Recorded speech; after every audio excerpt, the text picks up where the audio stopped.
ته په نیمه ګنټې لا دا موبایل دلما جیب کې نشي ښودی دا یو میاشت ته نشي تاله کولی یا ستا ایمان خو دونه قوي نه دی چې په دې کې کتابونه او مسلې واچې وګورې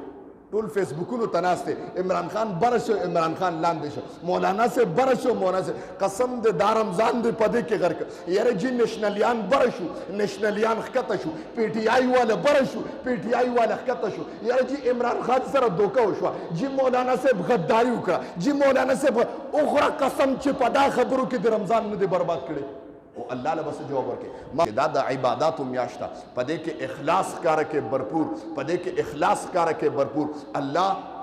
اخیره عشره ده دا رمضان المبارک بیا په ما باندې یا راتلی شي یا نه خدایا دا رمضان په ما باندې بیا راتلی شي یا نه ما خبره د سرسایي کوله چې په دا کې رمضان کې کوتاهي کمی شوي موستانه کمی او کوتاهي شوي ما ته پته د موستا ایمان دونه قوي نه دی ما ته پته چې ته په تا دا ټول رمضان المبارک الله دې معافي کړي دا تا په غیبتو کې خرج کړی دی دا د سیاستو په خبرو کې برباد کړی دی دا رمضان المبارک تا د الله په عبادت کې ته سوچ وکړه چې خدایا په دې رمضان کې ما عبادت ډېر کړی دی الله ته مې ډېر رضا کړې که دنیا له مې خدای توجه ډېره ورکړې ده تا ته به د خپل هر سړي ته د خپل ایمان د موازنې پته لګېږي د خپل ایمان موازنه وکړه خپله جذبه ښکاره کړه اخره عشره ده مأوي و آخرها عتق من النار اخره عشره دا ازادي ده د جهنم نه الله اخره عشره کې چې تا فرمایلی دي چې تر هغې به اختر نه سبا کوم تر کومې چې ما امت محمدیه کې یو فرد یو انسان یو مسلمان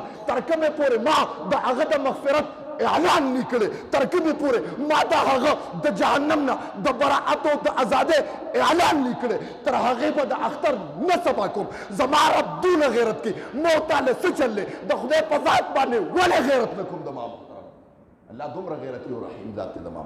موت ولې د الله په ذات باندې غیرت نه کوم خبره دې پورې کوم د ما محترمو چې اخیره عشره ده دا اخیره عشره بس دغه وګڼئ भरपूर ما وکتل ما ته کسان وي ایو رس تراول راغلی ما ته چاوي جی ختم ته ورالي قسم ده د الله په ذات خورم که ختم ته تاسو بیا ودرېږئ دوباره نن هغه بل دغه په دې جمعات کې علن کې الحمدلله دونه جماعت ته چې بار ځای نشته په جمعه کې ما ته پته دا د دې جمعات افراد دي او په تراویح کې تاسو څه کوئ بار تراویح سنت طریقه ده زه اکثر یو خبره کوم تراویح دې وکړې او مونځ دې ونه کړ تراویح دې وکړې او مونځ دې ونه کړ مثال یې داسې دی چې قمیص دې اچولی دی او پرتوګ نه یاد ساته ته بیا بغیر د جمعات نه بغیر ترا اوزې نو زما د طرف نه جمله وره چې بغیر پرتوګه د جمعات نه ووتې ته تراویح څنګه نه کې تراویح سنت ته مؤاخذه به پې کېږي الله به دې پې رانیسي د ما محترم اخیره عشره د څه کې ته ولې نشي خرچ کولی ما پې حساب وکړه 30 منټ اضافي لګي د ما محترم 100 منټ اضافي لګي 30 منٹ اضافی لگی تو ولی 30 منٹ اضافی پر رمضان المبارک کی پا جماعت کے نشی لگو رہے تعالیٰ سے تو بار سکے مرا پا دے محلوں کے خوش تشی گرزے پا دے محلہ کے با زمان خور مورتی رہی گی تو آغا تیو پینزی یا نیمے گھنٹے لا پا آرام نشی پرے خو دے تو پا نیمے گھنٹے لا دا موبائل دلما جیب کے نشی خو دے دا یو میاشتا تم نشی تالا کولے یاستا ایمان خودونا قوینه دے چھ پا دے کی کتابونو مسئلے واچے ہو گورے ټول فیسبوکونو ته ناست دی عمران خان بره شو عمران خان لاندې شو مولانا صاحب بره شو مولانا صاحب قسم د دا رمضان دی په دې کې غرق یاره جی نشنلیان بره شو نشنلیان ښکته شو پی ټي آی والا بره شو پی ټي آی والا ښکته شو یاره جی عمران خان سره دوکه وشوه جی مولانا صاحب غداري وکړه جی مولانا صاحب وخوره قسم چې په دا خبرو کې د رمضان نه دی برباد کړی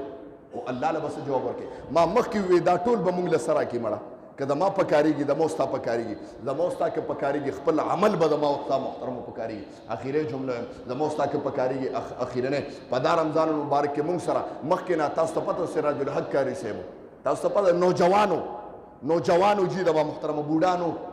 لیکن دغه شی نن زمونږ په منځ کې نشته د ما محترم یاره دا دویم عشره پې رانه دا دویم رمضان پې رانغی او دا سوچته وکړه الله زما د کلیو نوجوان عالم دینو خدایه تا ته مقبول شو الله پته نه لګېږي خدایه چې په ما باندې به بل رمضان راشي که نه ته بیا څه کې په کوڅه کې تراویح نه کې د ما بیا که خبره کوم یو استاد جي کاري صاحب ګډې وډې وي قاری صاحب وي تیز لګیا دی دا تیز زه د خپل مفادو د ذات لپاره لګیم که نه زما خو مقصد دا دی زما محترم چې موږ ټول یو یو قسم دی زه د خپل ځان دپاره جنت خوښوم نو ستا دپاره هم جنت خوښوم د خپل ځان دپاره د جهنم نه ازادي خوښوم نو ستا دپاره هم خوښوم یا ظالمانو زه تاسو ته دا خبره کوم ځکه تاسو ته اعلان کوم چې د مخکې نه راځئ پاسه زه تاسو مجرخانې ته راولم جومات ته م راولم وکاسو تاسو د اجراګانو مجرخانې ته راولم که د الله کور ته م د وخت راولم په دې باندې خلک خفه کېږي وکړه ته سوچ ته هسې ذهن کې دا سوچ وکړه چې استاد جي په څه باندې خفه کېږي استاد جي په څه باندې تاسو نن اکثر خلک د وخته ډېر راغلي قسم دې زړه مې ډېر خوشحاله شو ووایه چې زما رب به څونه خوشحاله شي او یو خبره کوم چې زما رب د چا نه خوشحاله شي نو په مقابله کې د جنت انعام ورکوي واخر دعوانا